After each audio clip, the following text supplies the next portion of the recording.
So on the recent Visakha Puja day, the day of the Lord Buddha's birth, enlightenment, and parinibbana, there was a question from one of the laity asking if the Buddha on the day of his enlightenment had developed the Satipatthana, the four foundations of mindfulness, as he sat below the Bodhi tree.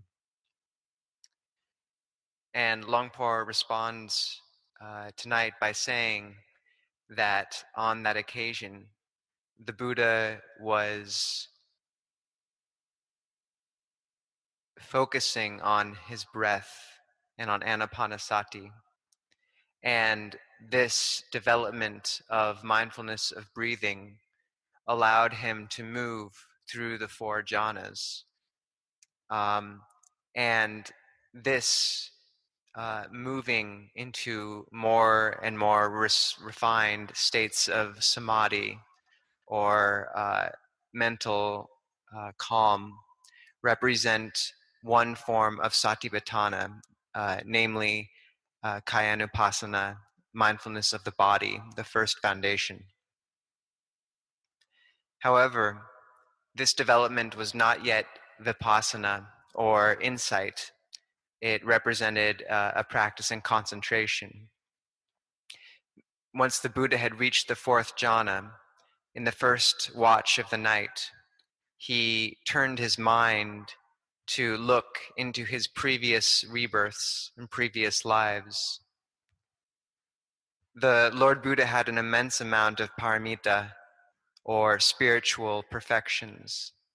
And so when he turned the concentrated, gathered mind he developed through refined samadhi towards his past, he was able to see very far into his previous rebirths, able to recollect 100,000 previous rebirths, millions, able to see how his past lives had played out even during the lives when he had met or existed at the same time as previous Buddhas.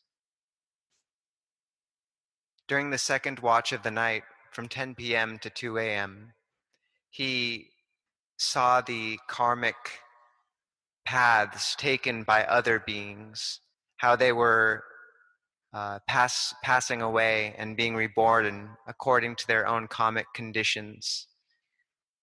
This was the fruit of extremely refined concentration, to know with insight the karma of other beings.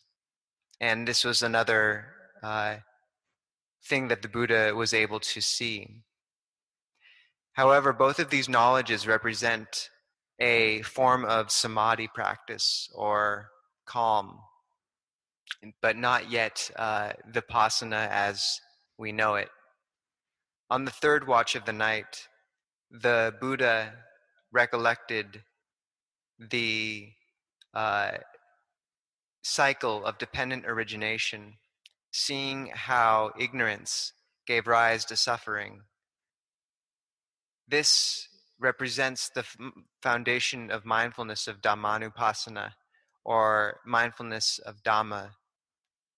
He was able to see in that moment how ignorance leads through a series of events to upadana, clinging, and eventually to dukkha, or suffering, and how this cycle traps one and all beings in the cycle of samsara. The moment of insight and wisdom engendered by this knowledge destroyed the delusion of the Buddha and led to his enlightenment, to nirodha, or cessation. And this was the culmination of his using the Satipatthana during the night of his enlightenment, namely the fourth foundation of Dhammanupassana. The Satipatthana is the way to mitigate or end suffering. It's intertwined with the Eightfold Path, with sila, samadhi, and panya as well, and in certain senses is indistinguishable from these things. We maintain mindfulness of the four foundations: the body, the feelings, the mind, and Dhamma. And in doing so, we develop on this path. In daily life, we can see how not maintaining mindfulness can lead to us moving through life in an automatic way. Our chitta, or heart, mind, sends a message to the brain, which in turn controls or directs the body. But this process can occur with almost no mindfulness, almost automatically. Only if we practice establishing mindfulness in the present moment can we strengthen the mind and begin to see clearly how mental aramana, or impressions, and all of these different objects of the satipatthana both arise and cease in each moment and each day. If the mind is quiet, if it is still, then it has a clear and solid vantage point from which to see this change. And it can see that the body is just that much. It's just a body. It's not a person, not a self, not other, and not mine. However, if the mind has not achieved a state of calm, then it grasps onto everything it perceives as owning it, as me and mine. From its recollection of the early stages of this body's life and of what we were as children, it attributes selfhood and self to those early stages of life.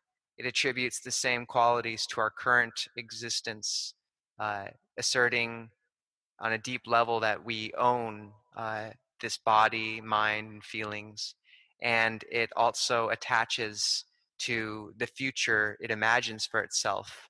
Namely, it takes and gathers together rupa, nama, or the aspects of name and form, and attributes a self to them. However, with mindfulness, we realize that there is no self in the past, that there was no self in the future yet, and that there is no self even now, that what we have instead is nature manifesting and passing away according to causes and conditions, that the attribution of selfhood to this process is unnecessary. So such reflections represent refined Dhammic insights. However, the Buddha began by giving very practical instructions on how we should build goodness in our minds and hearts, how we begin to walk in Dhamma, how we begin to walk this path. We do good. We create the causes for happiness, for a bright mind, while we can, when appropriate, contemplate the three characteristics of existence: anicca, anatta, and dukkha, namely impermanence, not self, and suffering. In the meantime, we also must work to cultivate those most basic and essential wholesome qualities in the mind. We specifically, dana, the quality of giving, and sila, the quality of keeping ethical conduct. If we cultivate dana, or giving, what we are actually strengthening is our ability and tendency, our habit to be willing to sacrifice for others. When we sacrifice and get used to giving in this way, we begin to realize that the mind, the chitta, grows in happiness from such activity. It brightens and lightens based on giving.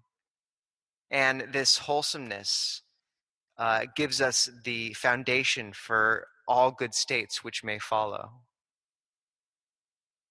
If we cultivate this, if we give regularly, the habit of giving to others, of sacrificing, becomes regular, becomes something that we are accustomed to, and becomes easier based on that. Now, it's not enough. Um, one may give, but still be involved in evil activities in one's life in other aspects. There are thieves and corrupt people who also give. But in even these cases, it is a start. And if such people can learn to give up their evil ways in other aspects of their life, then uh, this will purify their path even further. But the essential beginning point can be seen as this giving. And it can take many forms, apart from simply material gifts. One may practice giving forgiveness. It's inevitable in daily life that we will encounter states of annoyance, of dislike, but there's no need to get lost in such states and uh, watch the mind begin to fall into maliciousness and directed and focused thoughts of ill will. There's no need to consciously engage with a passing thought of annoyance or dislike with unwholesome intention and thereby build it into something much more unwholesome. When we see such negative thoughts arise, we can instead establish mindfulness, see them as just mental impressions and abandon them, not engaging in their more virulent forms, which we sometimes can give rise to. And if we manage to do this, if we truly manage to see such negative states as just passing aspects of nature, then our view in this has grown one step in goodness. It's become correct on one level. However, if we don't have right view, if we don't know even how to engage with such negative thoughts in the correct way, um, or walk the path in our daily life according to Dhamma, then everything we do can uh, be wrong, including establishing mindfulness in a wrong way. If view is not set correctly, is not set in line with Dhamma, then all the aspects of the Eightfold Path which follow can become twisted. However, if we have correct view as the forerunner, then everything that follows can follow in a pure manner. Our sila uh, will grow in purity. We will put forth right effort. The karma we create in body, speech, and mind will be pure and move in the direction of goodness. This harkens back to the Ovada Patimokkha, the essential teaching that the Buddha said was the heart of his dispensation, namely to avoid doing evil, to undertake the good, and to purify the mind. We try to do good in as many ways as we can, whether it's by engaging in sacrifice, in giving, or also even chanting, in undertaking wholesome Dhammic activities. And this is our essential starting point and foundation in practice. There can come a point where the chitta, the mind, enters into states of emptiness that, in some respect and through wisdom, um, are outside of cause and effect, outside of suffering and happiness, outside of these dualities. However, in the meantime, what we turn our attention and efforts to is the development of goodness, of this bright foundation for the mind and heart. The chitta gathers in power and strength, it gathers in brightness, and it develops happiness. Dana and sila, giving and morality, are our basis. This is the Buddha's dispensation. However, he went on by saying that in the end, one also has to acknowledge that all sankhara, all conditioned phenomena, are anicca. They change and are therefore suffering at their most deep level. We can work to earn money and develop wholesome states. We live our lives as best we can.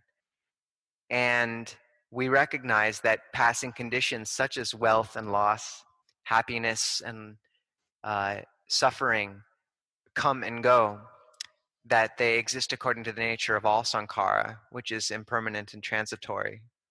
However, our job is to make even these transitory things arise in their wholesome aspects as often and as frequently as possible. We try to give rise to the good, even though it will pass away. When we brighten the mind like this, it gives rise to rapture, piti. Such brightness of mind allows us to see the drawbacks of the negative aspects of our unwholesome behavior and of the world around us. When we see such drawbacks, it leads to nibbida and viraga, disenchantment and dispassion. And from there, craving can end. We see the aramana, mental impressions in our lives, arise and fall as we keep mindfulness. And this strengthens the perception of not self. And when we see this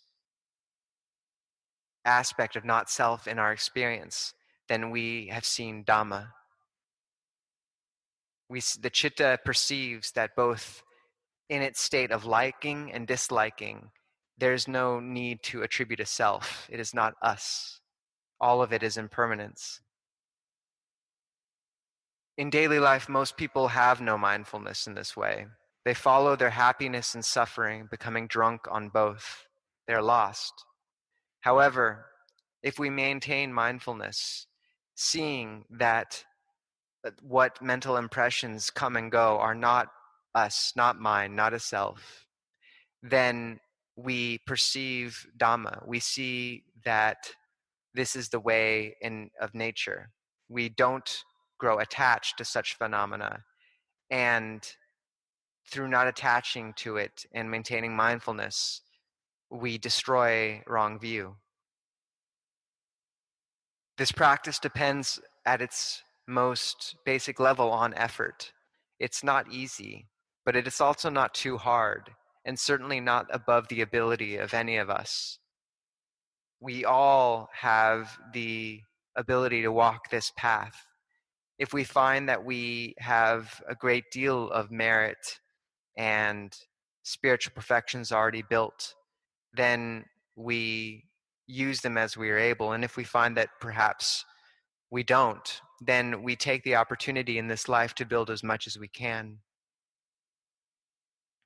So every day in our regular existence, it's important to maintain a contemplation of impermanence, to practice in whatever posture and activities we find ourselves in.